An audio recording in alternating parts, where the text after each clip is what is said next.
Like just sees the one right little after light. the speedboat chase that they just have, where he's like, it feels like Miami Vice when they're like Michael Mann when they have like the big speedboat on the open water. Yeah.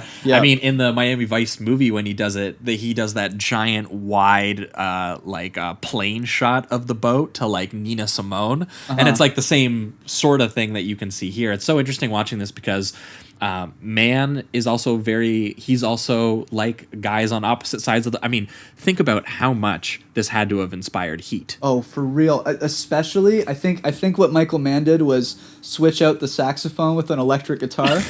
And he's like, that's what my score is going to be, because all I got were Heat vibes, man, this whole time. The score with that saxophone two and the professionals synth. on opposite sides of the law who, you know, relate to one another in their experiences and who come closer together through that. There's a direct reference in Heat where it shows, in this movie, it shows Chow looking over the ocean or the lake or whatever it is. And it's the dark... And blue, dark blue, right? Dark blue. He's got kind of like the black silhouetted thing going on. It's directly from Heat. Like that. Like I guess it comes from here, but it was interesting to see those correlations. Yeah, but because it's so interesting because The Killer is also very clearly inspired by 80s Michael Mann, who did the Miami Vice television show and also did Manhunter, which you get a lot of. So then it's kind of like a back and forth. Yeah, so like it's almost like Wu and Mann are almost like cribbing from each other a little bit, like they're doing a bro fist. Yeah, like they're both like it's really interesting watching them do that because Wu doesn't say Mann was an influence, but when you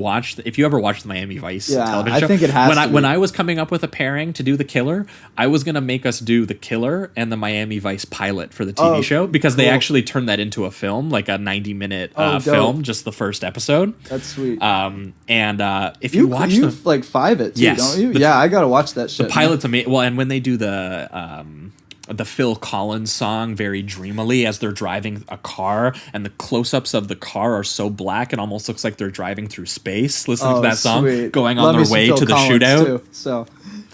Too, so like it's very clear. I mean, Wu says that he was very inspired by American crime stuff. So partially that, but also Martin Scorsese, like the codes of honor and the gangsters and stuff like that. He also like Mean Streets too, and like the sort of Catholic guilt of it. John Woo was a very Christian, as you can tell by the opening and closing church sequence in this film. The same thing pops up in Face Off too. Yeah, like he's always got kind of that church scene. Yeah, and then also Jean-Pierre Melville, who made these really stylish crime movies in like the 60s and stuff. And then also Sergio Leone westerns. Mm-hmm. They have the bit where Chow Yun-Fat's like rocking that harmonica, which is the same kind of like moody use of harmonica that's like really operatic, the same way that Charles Bronson is that character in Once Upon a Time in the West, rocking the harmonica. For sure. So you can tell that he's taking like decades of like stylish crime cinema and then also merging it with like this really over-the-top, excessive Hong Kong action movie scene that was just coming up at the time. And he's kind of smashed them both together in just like, what is this? And weirdly enough, the combination really works because they're both so maximalist and excessive and over-the-top that they both kind of just bleed into one another, that the hugely high passions and emotions, it just feels like the action then becomes more expression of that. Like if the action is unrealistic and over the top and crazy, it's because it's an extension of what the characters are feeling. It's an expression of, here's how full of rage I am or betrayal. One scene that I really love in this film that really stands out, that gets that across, is the one where he realizes, Chow Yun-Fat character realizes that he's been betrayed by his sort of his contact into the mob, who gives him hires him for the kills. And in that scene where he puts the gun down and the guy picks it up and points it at him, and you can just see the sadness on his face as he drops bullets out of his hand, basically calling that was going to happen. And he points his gun at him, and the way that he looks at him, where it's so badass and cool that he's holding his gun in his face, but he's so heartbroken, and the music really swells, and he's clearly filled with so much heartache that this guy, who he thought was like his best friend, just betrayed him over money.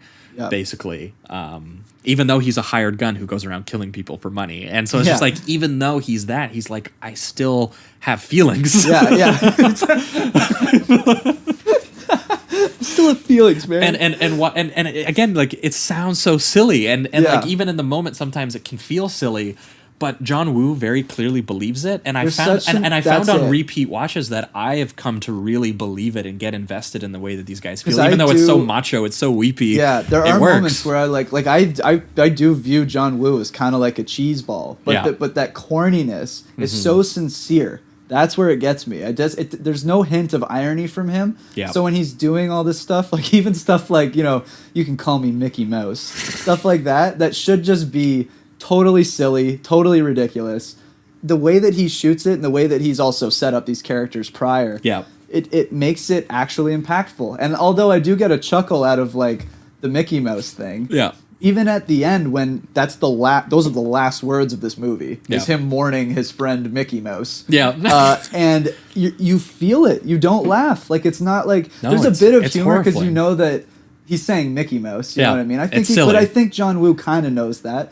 And Well, yeah, because it's the silly nicknames that they made up for Right. each other because they have to it's a make wink up. before they start going off. They have to make up a story that they know each other because the blind girl who he injures and then also starts romantically pursuing, which is like a really There's some really interesting scenes. there's some with really that, interesting too. scenes that come out of that because like again he feels really bad and he wants to.